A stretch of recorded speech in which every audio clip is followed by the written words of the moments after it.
introduction quite like that. So thank you, Professor Halver, and thank you all for being here. And it's so nice to see so many familiar faces. I know I required a lot of you,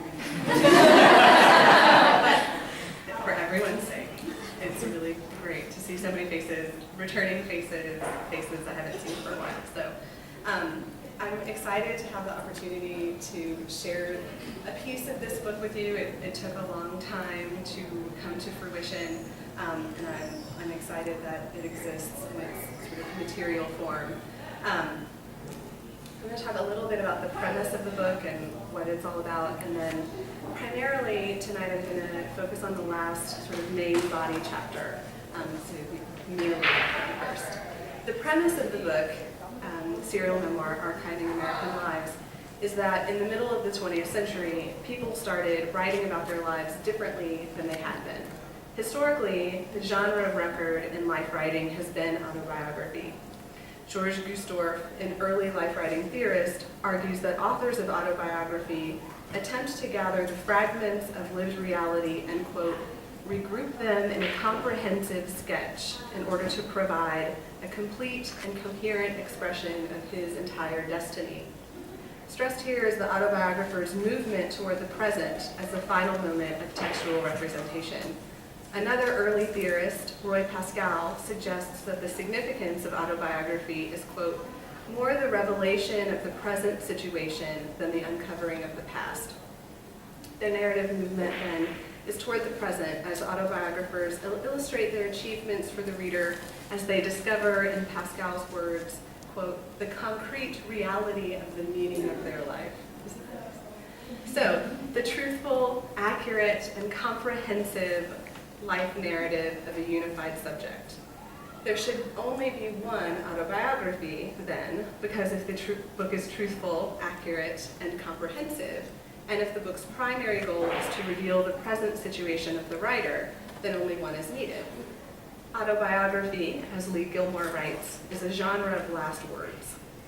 Memoir, as its mnemonic etymology suggests, is different, uncovering the past as it situates the subject in a cultural environment.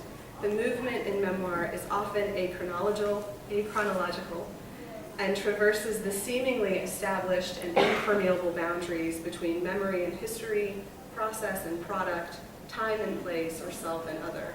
Memoir is neither interested in presenting a comprehensive sketch, nor is it invested in revealing the present situation. Multiple memoirs, then, serial memoir, is more feasible than serial autobiography. Examining memory and the recursivity of recollection, memoirs end tenuously at best, leaving open the possibility for many more texts. I argue that the rise of the serial memoir coincides with postmodernism, a dominant mode in American late capitalism. Postmodernity is linked to mass culture, consumer capitalism, fragmented narratives, the idea of an uncontainable or shifting subject, dissolution of generic boundaries, and a variety of emergent digital technologies. And these are important, especially for what I'll be talking about this evening. In postmodern literature, the structures of production and the process of production are exposed and engaged. Serial memoir likewise demonstrates the systems of production as it metatextually points out some of the ways in which memoir is part of a material process, unlike autobiography, which tries to normativize its experiences by hiding the material conditions of its production. Serials, which is also important, are ongoing narratives released in successive parts that share elements including the refusal of closure, intertwined subplots, large casts of characters, interaction with current political, social, or cultural issues, dependence on profit, and acknowledgement of audience response. The use and examination of serials and seriality is not new, particularly as it's been documented in popular fiction and media, like the serialization of the Victorian novel or soap operas.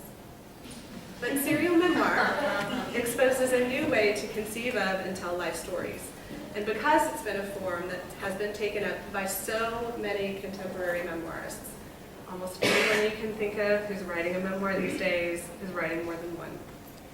It's a burgeoning way to understand subjectivity. So in the book, more largely, I use the memoirs of 4 authors through which to illustrate different elements of the genre. I look at Mary McCarthy, Maya Angelou, Art Spiegelman, and Augusten Burroughs. They have all published at least 3 memoirs in the second half of the 20th century. They are well-known, occasionally controversial figures in American literature, and each uniquely approaches seriality, identity, and the genre of memoir. That these are established authors supports my position that serial memoir is now a part of the mainstream in contemporary American literature and culture, but these authors are neither representative nor conventional. Instead, they provide what I hope is an opening into which readers can begin to examine the implications of seriality in life writing. This form fundamentally changes how readers and writers negotiate conceptions of subjectivity and self-representation. So, as I mentioned, for the purposes of my talk this evening, I'm going to focus on the final main chapter of the book, called Augusten Burroughs and Serial Culture. But if you have questions about any of the other authors, I'd be happy to answer them at the end. So, Augusten Burroughs has 7 best-selling memoirs that weave his life narrative through the hyper-mediated landscape of post-industrial American culture as they emphasize contemporary culture's fascination with celebrity and serial cultural production. Navigating the intersections of sexual, familial, and social expectations, Burroughs examines and critiques the possibilities for self-creation at the end of the 20th century through what Susan Sontag calls the sensibility of camp. In these memoirs, Burroughs presents the influences of contemporary American media and celebrity cultures as central to our understandings of self-construction and self-representation. His most well-known memoir, Running with Scissors, begins as young Augusten watches his mother, Deirdre, prepare herself to give a poetry reading, which is a little bit like this. Burroughs writes that she climbs the stairs slowly, deliberately, reminding him of an actress on the way to the stage to accept her Academy Award. He describes her as shiny, like a star, like a guest on the Donnie and Marie show. And ultimately, he decides that she is a star. She is just like that lady on TV, Maude. She yells like Maude. She wears wildly colored gowns and long crocheted vests like Maude. In these examples, Augusten refracts his perception of his mother through televisual culture. The televised and glamorous Academy Award ceremonies, as a celebrity guest on a popular talk show, or as the focus of a situation comedy. That is, he understands her as a television star. At the end of the chapter, she leaves, and his writing shifts into the future tense. Augusten imagines imitating his mother's carefully manicured self-performance. Quote, "I will switch the spotlights on in the living room, illuminating the fireplace, the sofa. I will run from the wall and stand in the spotlight. I will bathe in the light like a star, and I will say, 'Thank you for coming tonight to my poetry reading.' I will be wearing the dress my mother didn't wear. It is long, black, and 100% polyester, my favorite fabric because it flows. I will wear her dress and her shoes, and I will be her." Through this performance of his mother, Burroughs points out some of the ways in which public figures demonstrate possibilities for repeated acts of self-representation. Their actions are deliberate and orchestrated. They're able to portray themselves in such a way that even their idiosyncrasies, B. Arthur's deep-voiced outspokenness and her long crocheted vests, for example, become part of a carefully staged production. Performers must always be aware of how they look from the audience's perspective.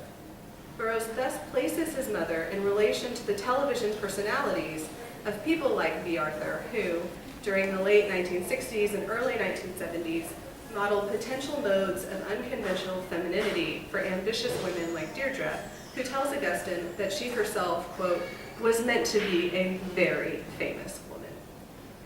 Emulating his mother, Augusten also places himself in a system of celebrity and stardom, performing a role through which he hopes to understand and connect with his mother more clearly. His fondness for polyester's flowing affectations emphasizes the significance of presentation for him as a child. Burroughs presents himself as intuiting the power of dramatic performance, of staging, and of bodily transformation in order to look the part through the discourse of celebrity. He will be like a star. Here, Burroughs illustrates his adolescent self coming to terms with reality as he sees it, mediated by television and celebrity culture. He clearly illustrates his investment in various acts of self-creation, modeled on public representations of selfhood extant in contemporary serial culture. As this opening scene exemplifies, the serialization of popular culture through television powerfully shapes how contemporary Americans understand themselves and their experiences. Because of the physical integration of television sets into the domestic spaces of homes, readers enter Burroughs' childhood through the familiar systems of media programs. Using camp, celebrity, and televisual culture as a frame, Burroughs presents himself as refracted through a larger, mediated serial culture. Something else. In order to complicate conventional notions of self-representation and normative autobiographical subject positions. He would be so disappointed, I'm not quite. A story. Burroughs' performance, however, is excessive. From the beginning of his serial memoir, Burroughs acknowledges the power and the role of theatricality in his self-reflexive project. From the second page of Running with Scissors, Burroughs notes that when he was young, he wanted to be a flight attendant because of his aesthetics and accoutrement. As he explains, quote, "I like uniforms, and I would get to wear one along with a white shirt and tie, even a tie tack in the shape of airplane wings." He continues, "I suppose I was just comfortable with the concept of excess." In fact, Burroughs presents his childhood self as a collector of all things shiny and kitsch. The bookshelves in his room are lined with aluminum foil, and those shiny bookshelves are lined with treasures, like empty cans, pictures of jewelry removed from magazines and affixed to cardboard and propped upright, a sterling silver spoon from his mother's set of flatware, which he thinks is wonderful and she finds, quote, god-awful tacky, and a collection of boiled and polished coins. Showing readers his childhood collections and illustrating that he is attracted to shiny things and stars, Burroughs outlines his strategies for self-construction and self-narrativization, moving beyond the physical archive or collection, which I discuss in previous chapters in the book. His is a narrative of camp. Excess and artifice are two fundamental elements of camp, the literary theorizations of which begin with Christopher Isherwood's The World in the Evening, published in 1954, and Susan Sontag's essay Notes on Camp, published 2 years later. Since these early forays into the project of determining what camp is and how it works, camp has been predominant in queer theory, even as scholars continue to problematize and work through its early conceptualizations. Tentatively approached as sensibility, taste, or style, reconceptualized as aesthetic or cultural economy, and later asserted or reclaimed as queer discourse, Fabio Cleto writes, quote, "Camp hasn't lost its relentless power to frustrate all efforts to pinpoint it down to stability, and all the old questions remain to some extent unsettled." In Burroughs' memoirs, camp provides a useful frame through which to interrogate his serial self-performances, even if, or perhaps because, the term remains conceptually fluid. As a way to engage his witty and elusive style, his use of seriality as a mode of self-representation, and his astute engagement with contemporary celebrity and televisual culture, camp provides a critical foundation on which to analyze Burroughs' serial memoir.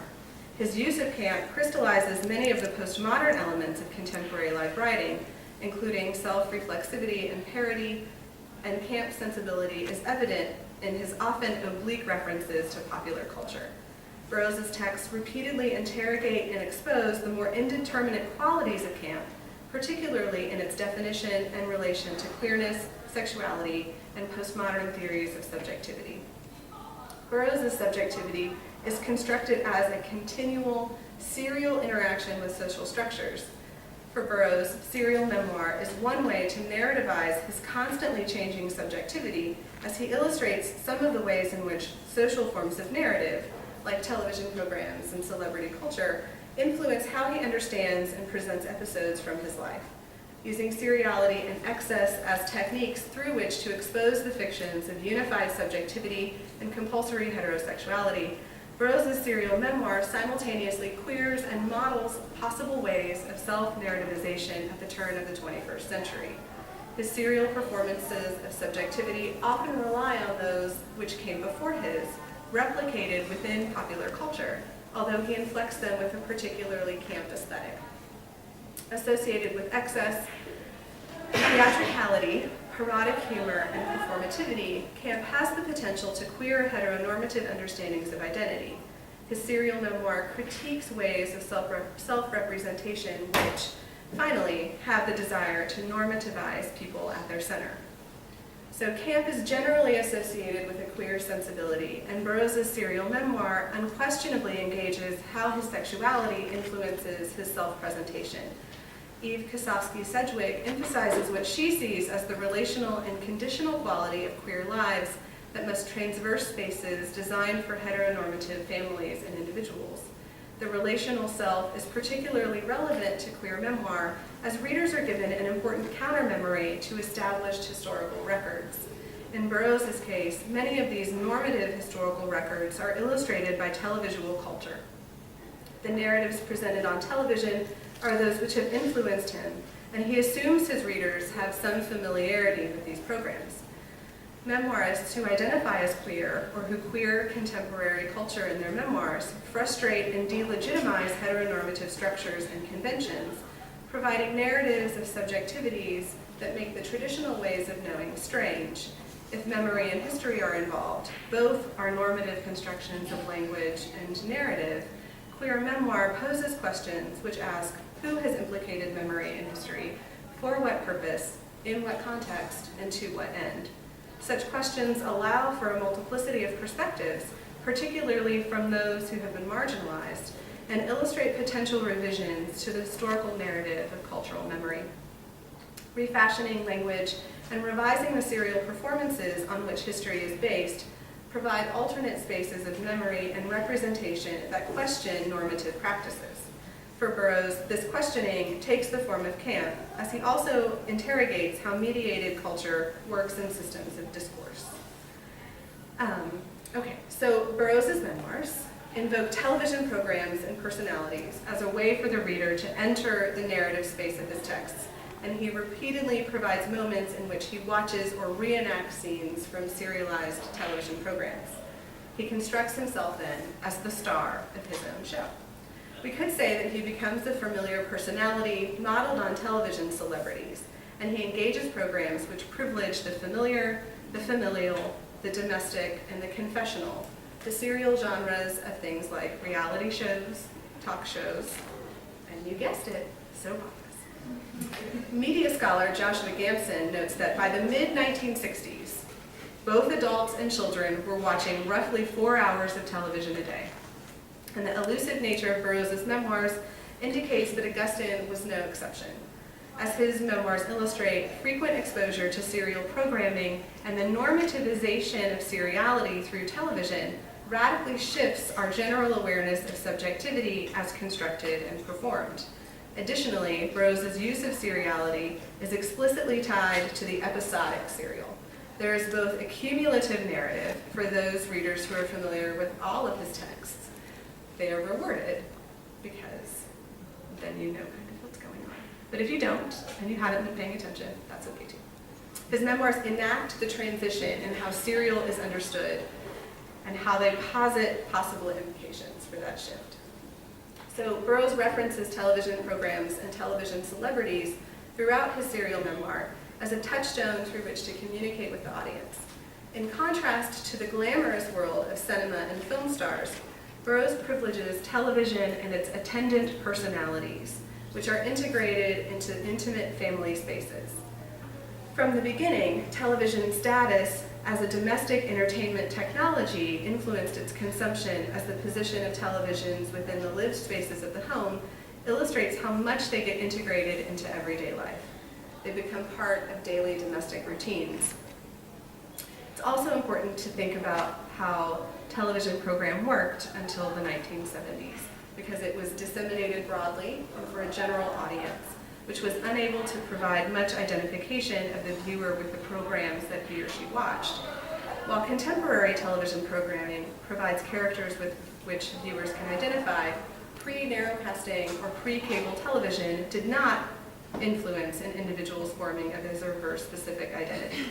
So Burroughs' memoirs illustrate new possibilities for identification even within broadcasting, a queer identification.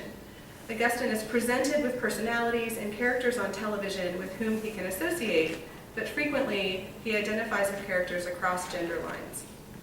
So for example, Augusten is struck by the traditionally queer identified figure of television personality Mary Tyler Moore and her role in the Mary Tyler Moore Show, which aired from 1970 to 1979.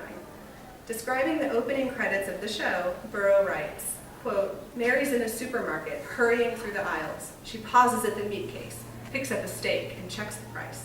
Then she rolls her eyes, shrugs, and tosses it in the cart." He continues, "That's kind of how I felt. Sure, I would have liked for things to have been different, but roll of the eyes, what can you do? Shrug. I threw the meat in my cart and moved on." This is the final scene of Running with Scissors, and it provides an important moment for Augusten's cross-gendered and television-mediated recognition as he identifies with and embodies Moore's character. He, like she, can move to the city and make it after all. Because readers have just finished this memoir, they are confident that this is precisely what Augusten has done. Burroughs here acknowledges the possibility of a straightforward viewer identification with Mary, even as he also demonstrates his own queer reading of the scene, affecting her slight gestures and textually embodying her eye roll and shrug. He presents a version of her that enacts the process between Augusten, Mary, and the world of inflated meat prices as a possible place for queer identification. Burroughs uses popular cultural texts, books, television programs, magazines, popular music, and advertisements. He used to be an ad man himself, in order to make them seem strange or campy, and to illustrate how those texts shape his experiences of subjectivity and sexuality. Queering popular culture necessitates critically engaging with cultural artifacts in order to explore the ways in which meaning and identity are intertextually reproduced. Mark Doty, a queer theory scholar, presents the Mary Tyler Moore Show and its entire cast of characters as a space for queer identification. And Sedgwick quotes Robert Gladoff, who proposes that the gesture of camp is simply the moment at which, quote, "the consumer of culture makes the wild surmise, what if whoever made this was gay too? Or what if the right audience for this were exactly me?" Reading the scene and enacting its performances, embodying the character's behavior, Burroughs presents himself as exactly the audience for the Mary Tyler Moore Show, incorporating the scene at the end of the memoir, presenting it as a site with which others can identify, shows the significance of camp as a site of recognition through cultural texts for Burroughs' serial project. Finding the right audience is also connected to the presentation of celebrity on screen, and as such, a large part of the seriality of television culture is embodied in the figures of the television personalities. The Mary Tyler Moore Show would have been an entirely different program if Mary Tyler Moore had not been cast. This program, like so many others, trades in and on the celebrity of the television personality for its success. Burroughs uses celebrities as a shared language through which to communicate with his readers about the role of explicit and public self-construction. When Augusten reads his mother's performances through the lens of Bea Arthur and her character Maud, readers have a clear point of reference. So, to go back to camp. Sontag proposes that camp, quote, sees everything in quotation marks. It's not a lamp, but a lamp. It's not a woman, but a woman. To perceive camp in objects and persons is to understand being as playing a role. It is the farthest extension in sensibility of the metaphor of life as theater.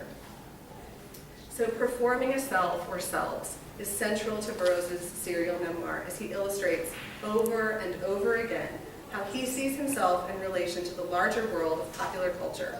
This relationality, Esther Newton argues, is central to camp. She explains, quote, "Camp is not a thing. Most broadly, it signifies a relationship between things, people, and activities or qualities, and homosexuality. Burroughs' repeated acts of self-representation use camp to expose and engage contemporary celebrity culture and its ramifications for understanding the construction of subjectivity and self-narratives. Celebrities are often presented as a site for camp, because they represent these public spaces for knowledge across mass culture. So Sontag, in her really scattershot and exhaustive and kind of crazy-making list, includes Greta Garbo, Jane Mansfield, Jane Russell, Steve Reeves, Victor Mature, Betty Davis, Barbara Stanwyck, and Tallulah Bankhead. While celebrities such as Marilyn Monroe, David Bowie, Madonna, Judy Garland, Diana Ross, Mae West, James Dean, Liza Minnelli, and Andy Warhol, and television shows like Batman, you know, the Adam West one, Bewitched, The Man from U.N.C.L.E., and Lost in Space are read by critics as incidents of camp. They are highly visible examples of the permeable boundaries between public and private life in post-industrial America, icons of gender, able to denaturalize and historicize gender performances, figures whose actions are documented incessantly and whose behavior becomes, as Harvey Levin of the celebrity gossip website TMZ puts it, serialized behavior. As celebrity culture continues to dominate the televisual sphere, celebrities play an increasingly significant role as they model possibilities for contemporary American experiences and ways to understand or narrate everyday life. Graham Turner suggests that celebrity gets implicated in debates about how identities are constructed in contemporary cultures and about how the individual self is culturally defined. Culturally constructed selfhood and contemporary subjectivity rely on a variety of structures through which to understand and narrativize identity production. In his serial memoir, Burroughs presents himself as having a desire for fame at a young age and as always already engaged with serialized systems for celebrity culture. Burroughs writes in one essay, quote, "Obsessions with television talk shows, movie stars, mirrors, and anything gold-plated had defined my personality from an early age." In another essay, he remarks, "I was obsessed with celebrity in general." The possibilities for camp and celebrity run through his serial memoir, reoccurring in his childhood fantasies, as well as manifesting as reality in his adult life. These repeated acts of self-reflexive self-performance are crucial to Burroughs' memoirs. Camp is the lie that tells the truth, to quote Philip Core, and Burroughs' engagement of celebrity serial production through the lens of camp is one way Burroughs underscores the artificiality of self-creation. According to Sontag, an affinity for the artificial and for exaggeration is essential to camp. It is a highly stylized aesthetic, it is disengaged and apolitical, it privileges elements of visual decor and the decorative arts, as camp often, quote, emphasizes texture, sensuous surface, and style at the expense of content. It is extravagant and it is glamorous. Critiquing Sontag's essay, Mark Booth compellingly asserts camp as a kind of self-publicity, claiming that camp has more to do with self-presentation than sensibility. Booth hazards his own definition. Quote, "To be camp is to present oneself as being committed to the marginal with a commitment greater than the marginal merits." He continues, "Camp parodies femininity as the primary site of marginalization, quote, throwing an ironical light not only on the abstract concept of a sexual stereotype, but also on the parodist, him or herself. That is, examining the relationship between the thing parodied and oneself illustrates the artificiality of both the object of parody and the presentation of selfhood. The reappropriation of camp by and for queer communities is not intended to essentialize either camp or such communities, as not everyone engages camp strategies, but to reclaim camp as a viable and self-reflexive aesthetic for power, perhaps to challenge Sontag's suggestion that it is apolitical. It is within these complicated and unsettled discourses, this argument about camp, that Burroughs positions his narrative.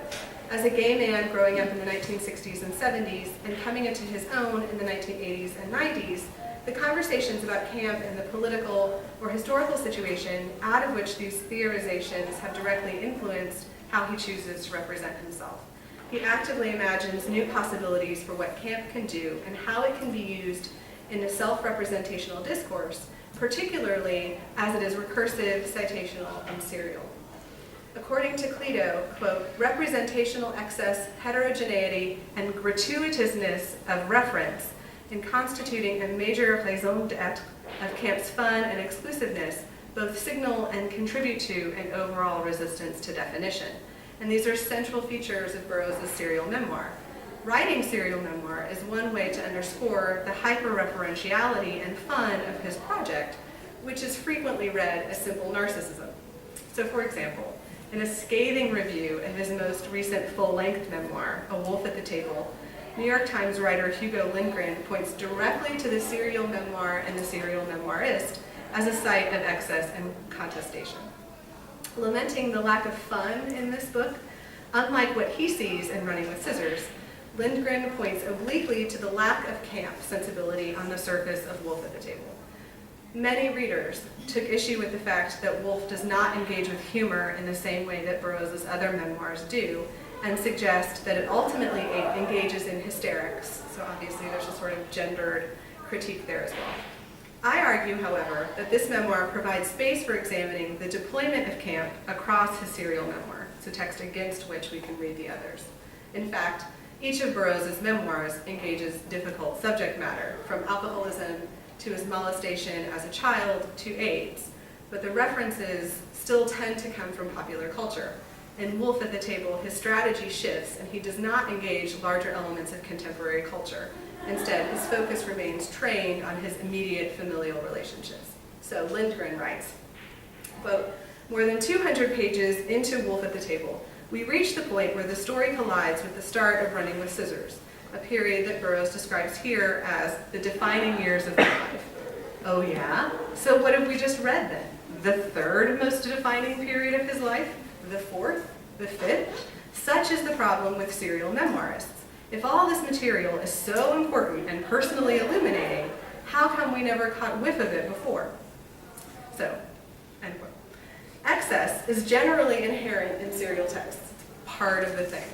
And Jennifer Hayward notes that serials privilege abundance and are ultimately a celebration of excess. Always presented as over the top, though, Burroughs' memoir revels in excess and notes its possibilities and significance. What Lindgren reads as solipsistic in Burroughs' memoirs, I posit as a textual manifestation of the representational excess that has a market in contemporary popular and television culture, and that may be particularly productive for queer self-narrativization. Many readers read Burroughs' memoirs, along with other memoirs more generally, to see a variety of ways in which memory is represented and interrogated. In some cases, perhaps, there's an element of the voyeuristic. Audiences want a glimpse into the lives of others, what Mark Andrakovic terms the reality trend. The position of the voyeur in this reality-hungry society is a complicated one, as the viewer participates through their spectatorship. Andrakovic's observations about voyeurism and reality television are also applicable to memoir, as he suggests that the, quote, threefold equation of participation/empowerment, access to reality, and total transparency, guaranteed by comprehensive monitoring, align themselves in the voyeuristic appeal. For readers of memoir, the possibilities seem endless, and audiences, as did Augusten himself, see themselves as potential objects of study. Burroughs, though, uses the strategies of camp in his serial memoir in order to distance his readers somewhat from the reality of his daily life. While he writes and rewrites episodes, he's able to maintain a great deal of control over his image. Burroughs recognizes the requisite elements of performance in memoir and in various genres which cater to the reality trend. As a child, for example, Burroughs lived in a glass house, a house with glass walls. It's not exactly the same thing. In the woods, which he notes, becomes like the set of a television show in which he stars. Quote, because in desperation, pine trees can become Panavision cameras. Their broken branches, boom mics. This allowed me to walk through the woods or down the dirt road we lived on, imagining that there was always a camera trained on my every move, zooming in close to capture my facial expression. When I looked up at a bird in the sky, I wondered how the light was falling on my face and if that branch was catching it just right. He imagines his every move as being recorded and acts accordingly, understanding, intuiting what Sontag calls being as playing a role. He visualizes a mode of self-presentation that is simultaneously artificial. He imagines that he's constantly being watched, and yet his own. The seriality of television and celebrity culture allows him to engage with this self-construction as a performance, queering the concept or challenging it at the very least of natural behavior. As in the essay Model Behavior, Burroughs writes that he spent hours each day practicing his facial expressions in a mirror in order to, quote, memorize every single facial expression I was capable of making. He continues, I spent so much time making facial expressions in the mirror that, to this day, more than 2 decades later, when I laugh, people say it looks fake, which it is. I am now wholly incapable of making a normal, natural facial expression. All my reactions seem rehearsed because they are. Expressing his desire throughout this particular essay to become a celebrity model, a figure whose role it is to perform serial costume changes, he engages humor and theatricality in order to expose the performativity of both gender and celebrity, and in so doing, he challenges these notions of celebrity. The studied thematic process of celebritization, Burroughs suggests, necessitates an extreme level of artificiality. His serial memoir presents him in various scenarios in which his expressions and reactions are not rehearsed, complicating his admission in this section, perhaps obviously. These 2 excerpts, though, illustrate how he understands the public nature of the celebrity and celebrity culture, which alters how contemporary Americans understand the construction of cultural identity, how we interact with one another, and how we understand ourselves as socially mediated. He always thinks he will be famous, although, like his mother, he doesn't know what he will be famous for, and now he is. So in the chapter, I also provide a brief discussion of how he negotiates his literary celebrity, what he does when, for example, he's on an airplane and someone is reading Running with Scissors with a copy of his face next to him, right? He finds his own watch for sale on eBay after he had given it to his brother-in-law. So he's very well versed in dealing with this. But I'm gonna end there and ask if there are any questions. I mean, I have more I can keep going, as so many of you know, but I think that's a good place to stop. So, are there any questions? And thank you for listening.